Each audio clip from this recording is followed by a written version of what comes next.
Mam-gu, gan Dyma Edwards, Enillydd cyntaf Tlws Lona Puw.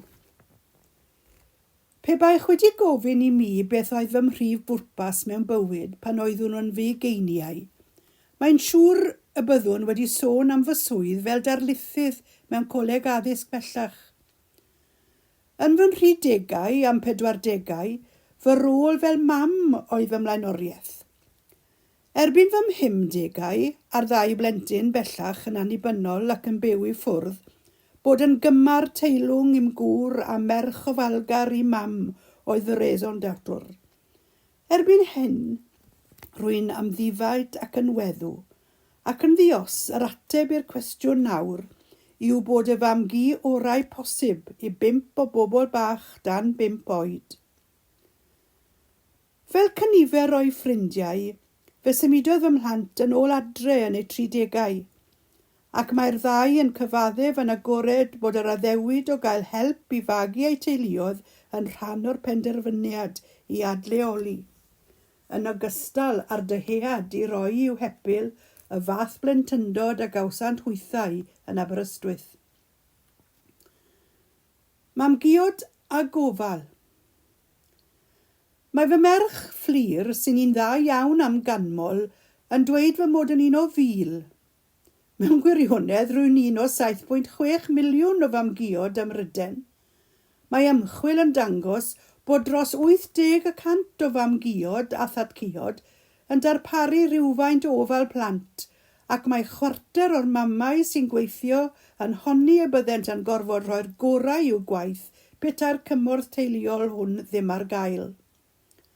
O ystyried bod cymaint o bobl ifanc yn symud o'i cynefin a'i rieni felly ddim wrth law I gynnig help benyddiol, mae'r ffigwr o 80% yn ymddangos ar yr olwg gyntaf yn ryfeddol o uchel. Ond o siarad am cyfoedion, mae nifer sylweddol wedi ymrwymo I gynnig gofal reolaidd I wirion sy'n byw ymhell o Geredigion. Bu Jan yn carco yng Nghaerdydd, Del yn dal y tren ben bore llun ac yn treulio'r wythnos yn Llundain yn reolaidd, a Mel a'i gŵr yn treulio 4 diwrnod bob wythnos yng nghanoldir Lloegr. Mae cost gofal plant wrth gwrs yn cyfrannu at benderfyniad llawer I helpu yn y modd hwn. Mae eraill yn cydnabod pe na fyddent yn gwneud byddai mam-gu a thatcu yn ddieithriad bron i'r wirion. Dyma focs ffeithiau o'r Guinness Book of Records. Yr ifancaf a'r mwyaf. Mae'r fam-gu ifancaf a gyfnodir yn 20 oed, Rifaca Sanescu o Romania. Mae'r fam-gu ifancaf yn y Deyrnas Unedig yn 16 oed, Kelly Healy o Llundain. Mae 56 o wirion gan Hans a Josie Schaffer o Bedford. Mam-guod dan y lach. Mae pawb mae'n siŵr yn gyfarwydd â'r term ffasiynol Americanaidd mom guilt. Wel, nid yw mam-guoedd fel fi yn gwbl ddiogel rhag teimlo rhywbeth tebyg. Dagosodd canlyniadau astudiaeth gan Brifysgol Llundain fod plant bach sy'n cael gofal gan eu mam-gus a'i datcus, o gymharu â phlantos sydd wedi mynychu meithrinfeydd, yn fwy tebygol o arddangos ymddygiad heriol bod yn llai abl I gyd-dynnu â phlant eraill ac yn llai parod ar gyfer cychwyn ar ei gyrfa addysgiadol.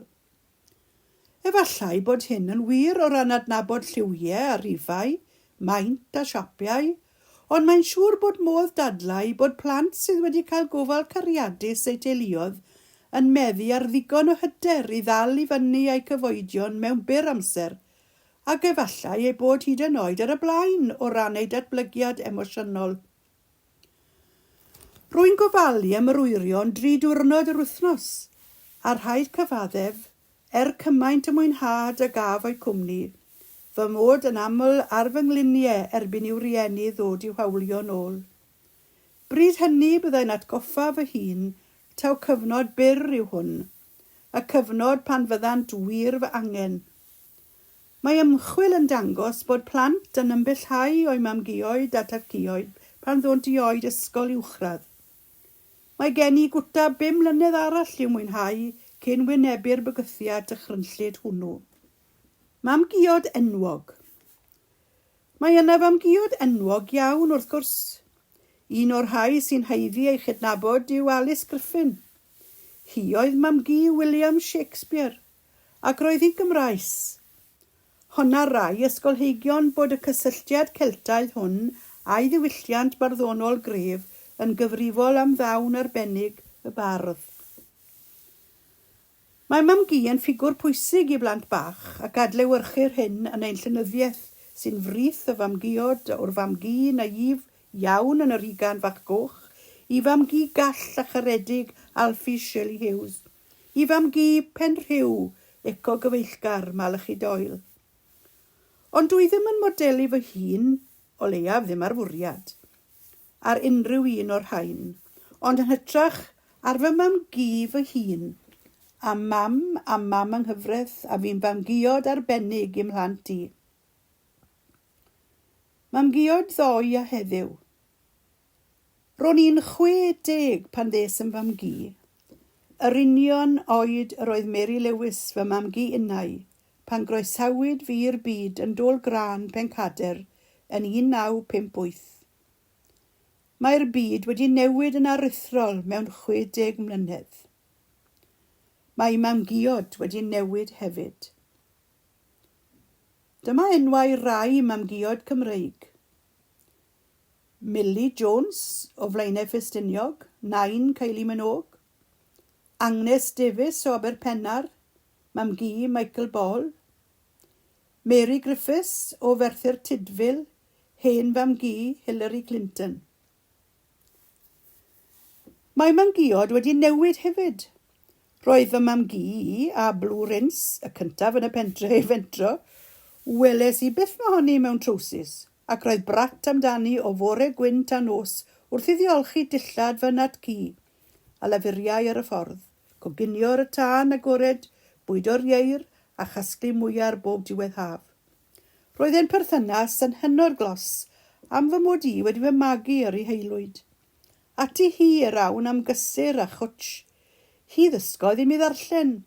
Hi sylfaenodd y gred bod rhyw dda am hawb. Hi ddaeth i'm codi yn 4 oed o'r sut fawr ar ôl i mi dorri lawr wrth adrodd am y ddau iawn bach yn Eisteddfod Pencader. Yr wythnos hon dwi wedi bod yn nofio gyda'r wirion, wedi mynd â nhw i'r ganolfan chwarae feddal, wedi bod i'r parlwr hufen iâ, ei bod yn fis Chwefror, wedi mynd â nhw i sesiwn stori yn y llyfrgell, wedi mynd â nhw i aml i gaffi, ond heddiw, wrth ysgrifennu'r erthygl hon, a meddwl am fy magwraeth fy hun, rwy'n sylweddoli pa mor brysur yw fy wneud am hwyrion.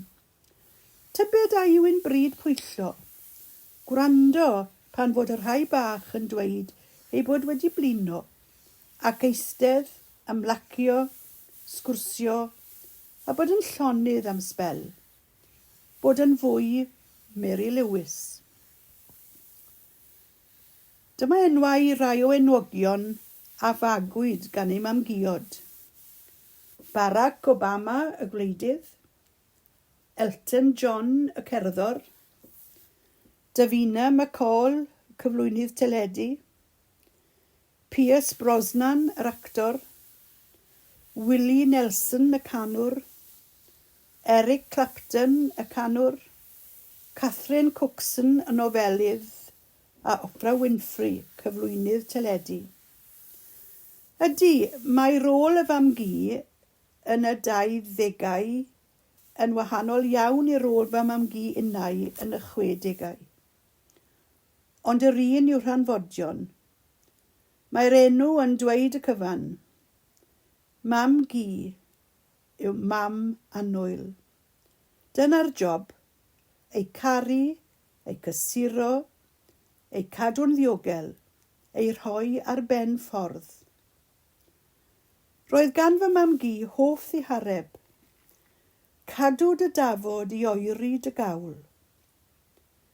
Ers gen i Griff, Briall, Siencyn, Harry a Margo, mae gen i hoff ddihareb newydd. Ni ffolir yn llwyr, nes gwelir yr wyr.